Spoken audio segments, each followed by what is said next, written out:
ঈশ্বরদীতে যথাযথ মর্যাদায় ভাষা শহীদদের স্মরণে 21শে প্রথম প্রহর রাত 12টা 1 মিনিটে কেন্দ্রীয় শহীদ মিনারে এবং সকল পাকশি রেওলায় কেন্দ্রীয় শহীদ মিনারে বিভিন্ন কর্মসূচির মাধ্যমে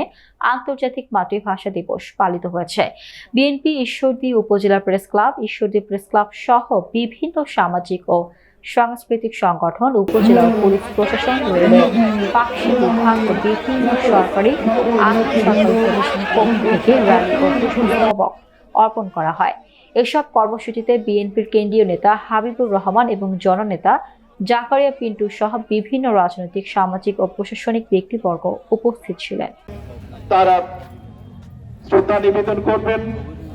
বাংলাদেশ পুলিশের পক্ষ থেকে পাবনা জেলার অতিরিক্ত পুলিশ সুপার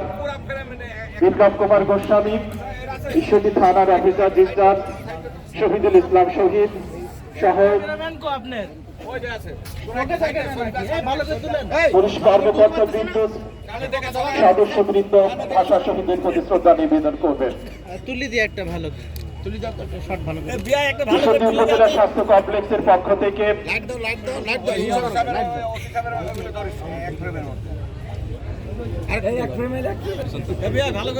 উপজেলা স্বাস্থ্য কর্মকর্তা এবং ডাক্তার বৃন্দ, ঈশ্বরদী উপজেলা স্বাস্থ্য কমপ্লেক্সের পক্ষ থেকে